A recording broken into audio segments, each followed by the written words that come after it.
Good morning friends, मैं माधुरी MD लो classes में आपका वेलकम करती हूँ। देखिए, लास्ट अपनों ने DV act, domestic violence act के चैप्टर 1, चैप्टर 2 और चैप्टर 3 को फॉलो किया था, उसकी वीडियोस बनाई थी।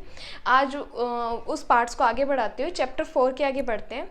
चैप्टर 4 जो अपना बात करता है अनुतोषों के आदेश अभिप्राप्त करने के लिए प्रक्रिया, मतलब जो अपनों को रिलीफ का ऑर्डर मिलता है उसका क्या प्रोसीजर होता है, कैसे वो एग्रीव्ड पर्सन जो है रिलीफ ले सकती है, कौन कौन से रिलीफ ले सकती है, ये चैप्टर 4 में बताया हुआ है। देखिए, डीवी एक्ट का सेक्शन 12 इम्पोर्टेंट है, मानती हूँ, बट मुझे नहीं पता कि सेक्शन 12 को लेके आधे घंटे की एक घंटे की वीडियोस क्यों बनाई जा रही है। देखिए, अगर आप जुडिशियल सर्विस की प्रिपरेशन कर रहे हैं तो आपके लिए बेयर एक्ट सफिशिएंट है। जितना आप इससे बाहर जाओगे, जितना आप बाहर अदर बुक्स में, अदर कमेंट्रीज में फंसोगे, उतना आपके लिए हार्मफुल है, क्योंकि जितना ओनली जुडिशरी क्या मांगती है, ओनली बेयर एक्ट को फोकस करना मांगती है। तो अपने क्या करेंगे, ओनली सेक्शन 12 को ईजी वे में समझेंगे और बेयर एक्ट फॉलो करेंगे। ठीक है, सेक्शन 12 कहता है एप्लीकेशन टू मजिस्ट्रेट, मजिस्ट्रेट को आवेदन। अब जब एग्रीव्ड पर्सन जब कोर्ट डीआईआर करती है तो क्या करती है, जब उस मजिस्ट्रेट के पास जाती है तो वो कौन सा प्रोसीजर फॉलो होता है, बात करते हैं। देखिए, इसमें टोटल 5 सबसेक्शन है। सबसेक्शन 1 में कहता है एग्रीव्ड पर्सन यानी व्यथित व्यक्ति, या एग्रीव्ड पर्सन की ओर से कोई अदर पर्सन, या प्रोटेक्शन ऑफिसर। कौन कौन, या तो एग्रीव्ड पर्सन या एग्रीव्ड पर्सन के और से कोई अदर पर्सन या प्रोटेक्शन ऑफिसर क्या करेंगे, मजिस्ट्रेट को एक से अधिक रिलीफ पाने के लिए क्या करेंगे, एप्लीकेशन लगाएंगे। ठीक है, सबसेक्शन 1। देन प्रोवाइडेड कहता है बट मजिस्ट्रेट क्या करेगा, आदेश पारित करने से पहले क्या करेगा, प्रोटेक्शन ऑफिसर और सर्विस प्रोवाइडर से प्राप्त डीआईआर पर विचार करेगा। मतलब कि सबसे पहले एग्रीव्ड पर्सन ने और प्रोटेक्शन ऑफिसर ने क्या कर दिया, एक से अधिक रिलीफ पाने के लिए मजिस्ट्रेट को एप्लीकेशन लगा दी। अब मजिस्ट्रेट क्या करेगा, डायरेक्ट ऑर्डर दे देगा? नहीं, मजिस्ट्रेट क्या करेगा, ऑर्डर देने से पहले या तो सर्विस प्रोवाइडर के और प्रोटेक्शन ऑफिसर के डीआईआर पर विचार करेगा। ठीक है, सबसेक्शन 2 कहता है कि क्षतियों की पूर्ति के लिए या अदर कंपनसेशन या नुकसान के लिए संदाय। मतलब सबसेक्शन 2 बात करता है कि सबसेक्शन 1 के अधीन किसी रिलीफ में वह रिलीफ भी इंक्लूड होगा जिसके लिए किसी प्रत्यर्थी द्वारा की गई घरेलू हिंसा के कार्यों द्वारा कारित की गई क्षतियों के लिए प्रतिकर या नुकसान के लिए वाद संस्थित करने या व्यक्ति के अधिकार पर प्रतिकूल प्रभाव डाले बिना किसी प्रतिकर या नुकसान की संदाय के लिए आदेश जारी किया जाता है। मतलब जो ये डीवी एक्ट है, क्रिमिनल एक्ट है, तो इसके लिए अगर उसके साथ कोई घरेलू हिंसा हुई है तो उसने अगर कोई सिविल में भी उसने केस दायर किया है, वहाँ से भी कोई कंपनसेशन लिया है या सूट किया है, तो वो यहाँ पर भी माना जाएगा। ठीक है, देन आता है इसका प्रोवाइडेड कहता है कि अगर आपने अपने क्रिमिनल कोर्ट में एप्लीकेशन की, अगर आपने कोई सिविल कोर्ट में भी एप्लीकेशन की थी और वहाँ उस सिविल कोर्ट ने आपके यानी कि पक्ष में कोई डिक्री पारित की है, अब आप यहाँ पर आए हो, तो जो दोनों में से जो आपको कंपनसेशन मिला है, जो फाइन मिला है, ठीक है, वो क्या होगा, उसका क्या किया जाएगा, सीपीसी के अकॉर्डिंग क्या किया जाएगा, सेट ऑफ किया जाएगा, मतलब मुजरा किया जाएगा। ठीक है, यदि व्यथित व्यक्ति के पक्ष में कोई डिक्री आई है तो क्या करेंगे, उसका सेट ऑफ करेंगे सीपीसी के अकॉर्डिंग। ठीक है, अब ये सेट ऑफ क्या होता है, ये सीपीसी 3 कहता है कि जो एप्लीकेशन का फॉर्मेट क्या होगा, तो क्या होगा, जो प्रेस्क्राइब्ड किया हुआ है, जो सबसे नियरेस्ट फॉर्मेट होगा वो फॉलो किया जाएगा। देन सबसेक्शन 4 कहते हैं कि फर्स्ट हियरिंग कब होगी, जब मजिस्ट्रेट को एप्लीकेशन लगाई तो फर्स्ट हियरिंग क्या होगी, 3 डेज के अंदर होगी। ये प्री का क्वेश्चन है कि जो फर्स्ट हियरिंग होगी वो 3 डेज के अंदर काउंट होगी। ठीक है, ये देखो क्या लिखा हुआ है इसमें कि मजिस्ट्रेट सुनवाई की पहली तारीख नियत करेगा और न्यायालय द्वारा आवेदन की प्राप्ति की तारीख सामान्यतः 3 दिन के अधिक की नहीं होगी। ठीक है, देन सबसेक्शन 4 कहते हैं कि अब फर्स्ट हियरिंग तो 3 डेज के अंदर होगी, अब डिस्पोजल कब होगा, यानी फाइनल डिसीजन कब आएगा, निपटारा कब होगा, तो ये कहता है फर्स्ट हियरिंग जिस दिन हो गई उस दिन से लेके 60 डेज के अंदर क्या होगा, डिस्पोजल होगा, उस मैटर का डिस्पोजल होगा। ये है ओनली सेक्शन 12। अब आप बताइए कि इसमें आधे घंटे की वीडियो बनानी कहाँ जरूरी थी। ठीक है, ये मैं एक बार ब्रीफ में बता देती हूँ कि सेक्शन 12 में सबसेक्शन 1 में एग्रीव्ड पर्सन या एग्रीव्ड पर्सन की ओर से कोई अदर पर्सन या जो प्रोटेक्शन ऑफिसर है, संरक्षण अधिकारी है, वो मजिस्ट्रेट को एप्लीकेशन लगाएंगे एक से अधिक रिलीफ पाने के लिए। बट क्या करेगा, मजिस्ट्रेट ऑर्डर पास नहीं करेगा। सबसे पहले ऑर्डर पास करने से पहले क्या करेगा, या तो सर्विस प्रोवाइडर या प्रोटेक्शन ऑफिसर से जो डीआईआर प्राप्त हुई है उसके बारे में विचार करेगा। सबसेक्शन 2 कहता है कि अगर कोई कंपनसेशन या कोई नुकसान दिया है तो उसके बारे में भी विचार करेंगे। बट इसमें क्या कहता है कि अगर सिविल कोर्ट ने भी कोई डिक्री पारित कर दी है तो उसका क्या करेंगे, यहाँ पे मुजरा कर देंगे। सबसेक्शन 3 कहता है फर्स्ट हियरिंग कब होगी, 3 डेज के अंदर होगी। सबसेक्शन 4 क्या कहता है, सबसेक्शन 3 था जो फॉर्मेट होगा वो नियरेस्ट होगा, और सबसेक्शन 4 कहता है जो फर्स्ट हियरिंग होगी वो 3 डेज के अंदर होगी, और सबसेक्शन 5 कहता है कि जो डिस्पोजल होगा वो 60 डेज के अंदर होगा। ठीक है, ये होगा सेक्शन 12। देन आता है सेक्शन 13, सर्विस ऑफ नोटिस, सूचना की तामील।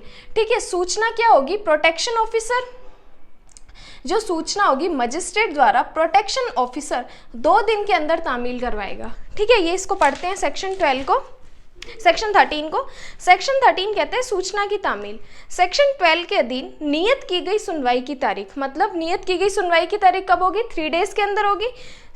नियत की गई सुनवाई की तारीख की सूचना मजिस्ट्रेट द्वारा प्रोटेक्शन ऑफिसर को दी जाएगी, जो प्रत्यर्थी पर और मजिस्ट्रेट द्वारा निर्देशित किसी अन्य व्यक्ति पर ऐसे साधनों से जो विहित किए जाएं उसकी प्राप्ति की तारीख से अधिकतम 2 दिन की अवधि के भीतर और युक्त समय के भीतर की जाएगी। मतलब 2 दिन पहले क्या करेंगे, इन्फॉर्मेशन देंगे, फिर क्या करेंगे, जो रीजनेबल टाइम था उसमें करेंगे। देन क्या होता है, सबसेक्शन 2 कहता है जो सूचना की तामील होगी वो एविडेंस का पार्ट होगी, मतलब एविडेंस में यूज की जाएगी।